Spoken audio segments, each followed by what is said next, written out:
Hi, it's me again, the connector, Tracy G, here to help you raise your vibration to a healthier and happier life.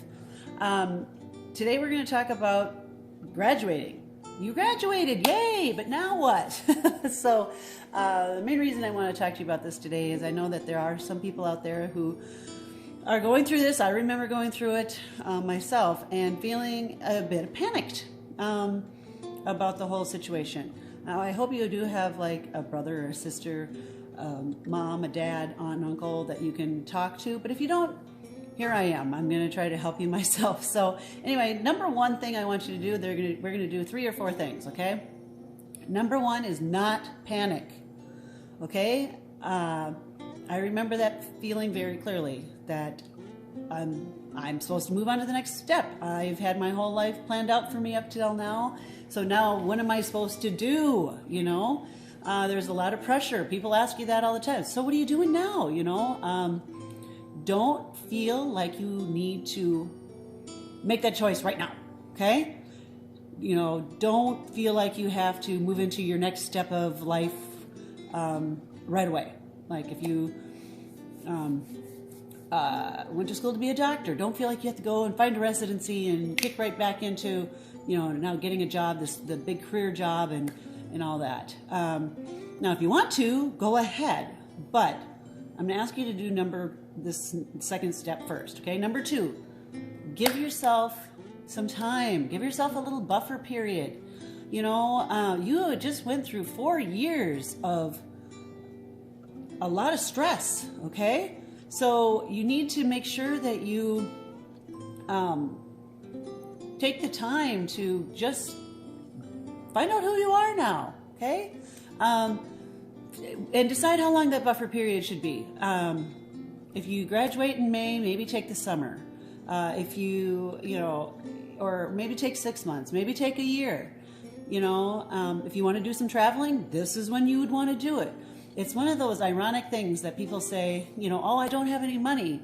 But then you have the money and you don't have the time. So right out of school, that is the best time to go see the world if you're going to do it, okay? You might have to get a couple odd jobs or get a job waitressing or waitering. I mean, they make a lot of good tips.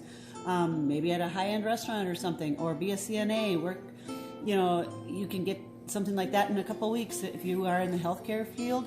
Go do something like that for a while and get that money built up so that you can have a nest egg to go see like Europe or Australia or go to New Zealand, Alaska, go, you know, or even just anywhere in the United States, just to get, you know, rent a car and drive around and see some stuff. So, and if you're not a traveler, you don't have to do that, but at least decide to take a buffer period to decide that. Whether it's 3 months, 6 months, or a year. Now, over a year, now I think you're kind of procrastinating, okay? You do need to grow up sometime. That's another thing. Do not move in with your parents, okay? I'm saying that as a parent. I love my children. They can come back at any time, okay? But I'm just saying for you and your well-being, it is going to be a big kick on your ego to move back in with your parents, and it's going to make you feel like you can't live without them. It's going to kind of get you kind of like, oh, maybe I don't want to go out and, you know, do this or that. Now, if you're trying to save up for a house or something, there's reasons to move back in with your parents, okay? But just because you're scared to go out there and you've never done this before is not one of them, okay? You are a strong, confident, you just got done with a bunch of school, okay? You got friends, you got, you know, you need to open up those wings, get an apartment by yourself if you want. If you've never been alone before, get an apartment. 3 months even, just 2 to 3 months by yourself will tell you a lot about yourself without having anybody else to blame.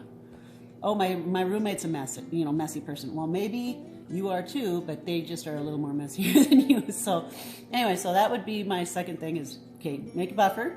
Third thing is, okay, during this buffer period, make sure you're looking within yourself. Don't ask your friends, what should I do? Don't ask your parents, what should I do? They're going to tell you anyway. And if you do ask them what you should do, ask yourself, does that fit well with me? Does that sound right to me? The end result has to come from within you. You only know who you are. They love you, but they don't know who you are.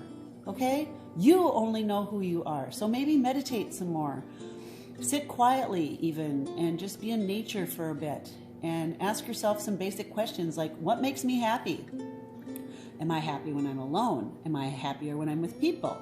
Do I like helping people? Do I like, working on computers? Do I like creating things? Do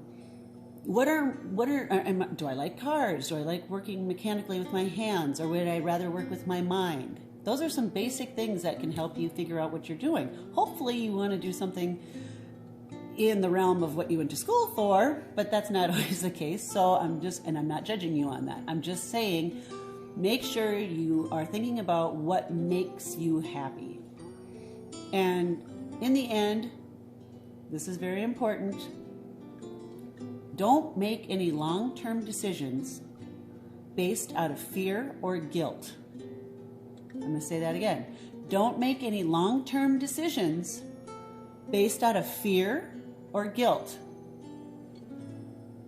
They have to come from somewhere else. One of those higher vibrational feelings, like, just things that make you happy. Or because if you are doing a job that you actually enjoy, you'll never work a day in your life. Okay? And this is true because I have one of those jobs, and I'm telling you right now, it is true. Okay. Number 4, I guess, is make sure that you are happy. When you're done with your buffer period, you go see Europe, or you go, explore around, or, do some things on your own. Finding out who you are. Seriously, I think taking some time to yourself and living in an apartment by yourself for 2 or 3 months would do you a world of good. Okay? Number 1, it'll help you to not be so codependent on anybody else. And it'll really tell you a lot about yourself. But after you've done all this, see are you happy? Do you feel happy? You got to connect with yourself every once in a while and say, am I happy? And if I'm not happy, why am I not happy? Because you are in charge of your own happiness. No one can do it for you, and they shouldn't have to. Okay? If you're depending on other people for your happiness, you're going to be miserable and you're going to be disappointed your whole life. Okay? So, enough of the lecture. But anyway, I hope this has been helpful. If you have any questions, you can send me an email at reallyloveyourlife@gmail.com, or you can also go to my website, which is livinginthelight.me, and post something there. Or if you have other ideas of things that you have been doing or did do when you graduated that you would like to help and share with other people, feel free to put a message down below, or start subscribing to my link and the Connector Tracy G. And that's all for today. So I hope that is helpful. Good luck with your new life, and whatever you do, I know you're going to be a great one.